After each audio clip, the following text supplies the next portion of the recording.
Ya, berikutnya kita lanjutkan untuk penerapan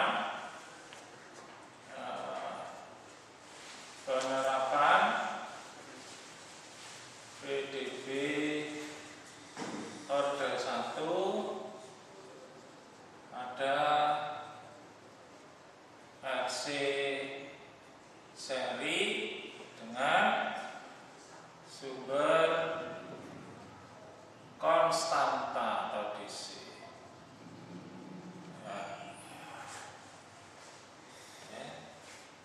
Kembali lagi bahasanya pada penerapan PDB orde 1 RC seri ini kita menggunakan contoh ya. Diketahui rangkaian RC seri dengan R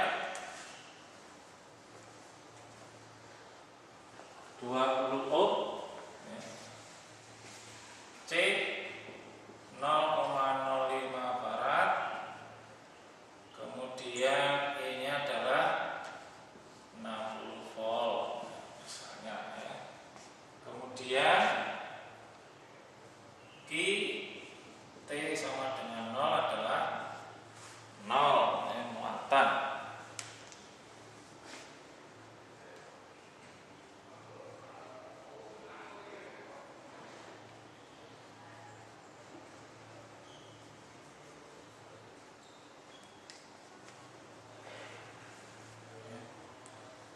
Maka bisa kita susun gambar rangkaian RC seri ya. Sekali lagi untuk membentuk model matematik dari rangkaian RC kita menggunakan hukum apa? Kirchhoff. Satu itu sigma tegangan atau jumlah tegangan pada loop tertutup sama dengan berapa? 0 ya. Sehingga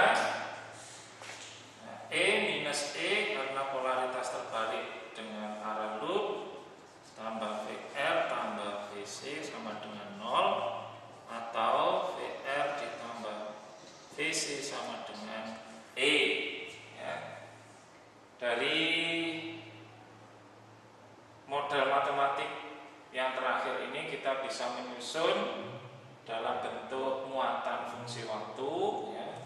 VR itu adalah I kali R, VC itu adalah seper C integral I dt sama dengan E. Kemudian kita tahu I itu adalah perubahan muatan fungsi waktu atau I sama dengan dq per dt, sehingga Q adalah integral I dt ya. Maka dari dua bentuk hubungan dasar ini kita bisa menyusun kembali persamaan IR tambah I seper C integral I dt sama dengan E menjadi dq per dt kali R ditambah Q dibagi C sama dengan E, atau dq per dt ditambah seper CR kali Q sama dengan E dibagi R ya. Sehingga ini adalah bentuk apa? PD linier. PD linier dalam bentuk kita ingat yaitu D per dx ditambah P kali Y sama dengan Q dengan faktor integrasi apa? E integral P dx. Sehingga bentuk muatan fungsi waktu yaitu dq per dt ditambah seper CR kali Q sama dengan E per R itu bisa kita selesaikan dengan faktor integrasi mu sama dengan E. Kalau di sini variabel tak bebas Y, variabel bebas X, di sini variabel tak bebas Q, variabel bebas adalah apa? T, ya.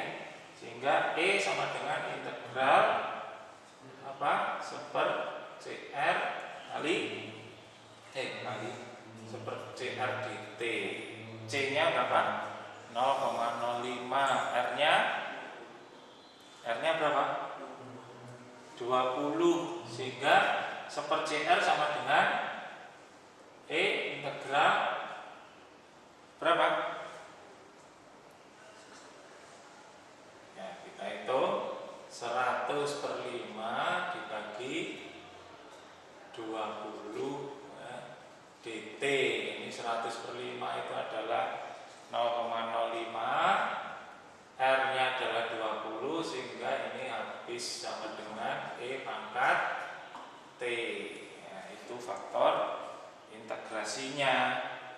Kemudian kalau kita masukkan atau kita kalikan dengan persamaan, diferensial jadi dq per dt kali E pangkat T ditambah Q sama dengan E-nya 60 dibagi 20 sama dengan 3 ya.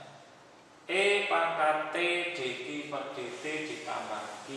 Ini adalah bentuk diferensial dari D per dt kali D per dt atau diferensial total dari mu atau E pangkat T kali Q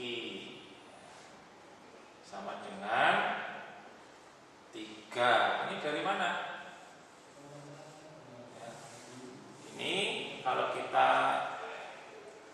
turunkan ya, itu tidak lain adalah bentuk E pangkat T dq per dt ditambah Q ya. Kalau kita analisis, kita turunkan atau kita buktikan, yang pertama turunan ET kali Q ya, kita turunkan satu persatu. Turunan ET adalah E pangkat T, berarti E pangkat T kali Q karena Q-nya kita anggap konstanta. Terus kemudian ditambah dengan turunan Q yaitu dq per dt. Akibatnya ET-nya adalah konstanta kali E pangkat T. Bentuk ini tidak lain adalah sama. Ya, sama dengan O, berarti ini bisa kita tuliskan menjadi bentuk sederhana dari turunan E pangkat T kali Q. Ingat ya, untuk membentuk bentuk seperti ini maka syarat yang utama adalah dq per dt harus koefisiennya 1 ya. Kalau di sini masih ada R, maka kita harus bagi persamaan itu dengan R. Di sini ada konstanta berapapun harus kita bagi dulu, baru bisa kita bentuk menjadi persamaan diferensial totalnya. Sehingga kalau ini kita selesaikan menjadi DET kali Q sama dengan 3 dt. Kalau kita beri tanda integral maka E pangkat T kali Q integral DE pangkat T kali Q itu adalah ET kali Q ya. Ingat bahwa integral 1 dx atau integral dx sama dengan X ya, X-nya adalah E pangkat T kali Q ya. Sehingga ini sama dengan 3T ditambah C. Berarti Q adalah 3T E pangkat minus T ditambah C E pangkat minus T ya. Ini hasil penyelesaian umum ya kan. Kenapa disebut umum? Karena masih mengandung konstanta. Sekarang kita memasukkan nilai awal atau syarat awal ya. Yaitu Q sama dengan 0 untuk T sama dengan 3 kali 0 kali 1 ditambah C kali E pangkat 0 1. Berarti C adalah minus berapa ini? C T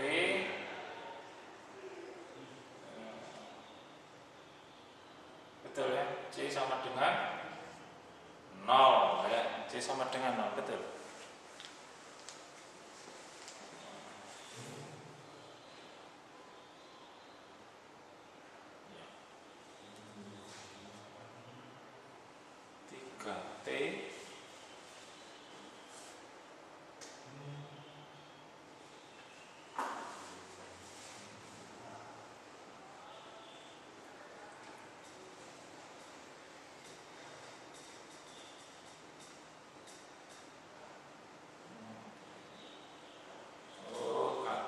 Tadi ada yang kelupaan.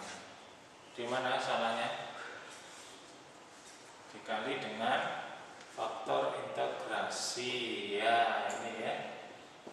Ini kan dikali faktor integrasi. Ruas kanannya belum dikali faktor integrasi. Sehingga ini ya. Ini betul. Ya, kita ulang. Ya, kalau mana tadi faktor integrasinya ini dikalikan dengan PD. PD-nya warna ini ya. Nah, berarti dq per dt ditambah seper CR ini 1 kali Q E per R. Nah, karena E pangkat T sudah dikali di ruas kiri, maka ruas kanan juga harus tadi paan ya. Ya, ruas kanan harus dikali dengan E pangkat T. Ruas kiri E pangkat T. Sehingga nah ini betul. E pangkat T kali Q sama dengan integral 3 E pangkat T. Integral 3 E pangkat T adalah ya 3 E pangkat T juga. Sehingga hasilnya adalah 3 E pangkat T ya. Kalau ini kita bawa ke ruas kanan, E pangkat T kita bawa ke ruas kanan menjadi 3 E pangkat T dibagi E pangkat T sama dengan 3. Kemudian C dibagi E pangkat T sama dengan C kali E pangkat minus T. Paham nggak ya? Ya.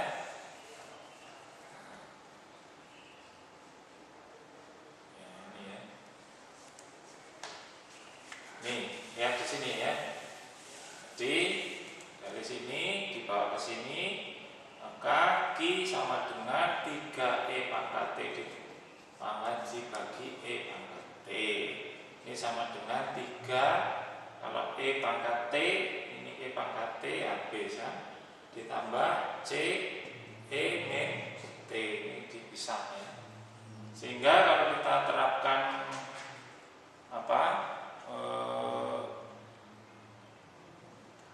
kondisi awalnya 0 ya.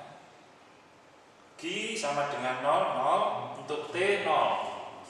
Berarti 3 ditambah C E pangkat min 0. Ini sama dengan 1, sehingga C sama dengan min 3. Berarti Q atau penyelesaian khusus. Penyelesaian khusus itu artinya sudah memasukkan nilai awal ya. T sama dengan apa? 3E pangkat T. Nah, 3 ini ya. 3 dikurangi 3E pangkat minus T ya, selesai. Nah, dari sini sebetulnya bisa kita katakan ada 2 respon, yaitu respon stabil berapapun waktunya itu kita mendapatkan nilai 3. Satunya adalah respon transien ya. Ini adalah respon transien. Suku-suku di dalam penyelesaian respon apakah itu muatan, apakah itu arus, itu bisa kita definisikan berdasarkan perubahan T-nya. Tiap suku itu kita definisikan ke dalam respon stabil atau peralihan berdasarkan perubahan T-nya. Kalau kita masukkan T mulai dari 0 sampai tak berhingga mengalami perubahan ya, secara tetap perubahannya ya, maka kita sebut sebagai fungsi peralihan. Tapi atau menuju satu angka yang tetap itu perubahan fungsi atau respon peralihan. Tapi kalau perubahannya itu tidak ada atau mengalami kestabilan, baik stabil berperiode maupun tidak berperiode. Kalau ini tidak berperiode karena fungsi konstan. Kalau yang berperiode berarti contohnya apa? Sinusoida dan kosinusoida itu adalah juga fungsi stabil ya. Fungsi stabil itu ya berubah tetapi harmonik, itu stabil.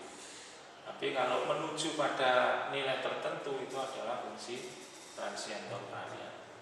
Nah, ini baru muatan fungsi waktu. Kalau kita ingin mengetahui arus fungsi waktunya, maka bisa kita cari dengan IT adalah dV per dt, atau kita turunkan muatannya menjadi D3 min 3E min T per dt sama dengan 3 kita turunkan menjadi berapa turunannya 3? 0 ya. Min 3E pangkat min T kita turunkan terhadap T menjadi 3E minus T. Ini adalah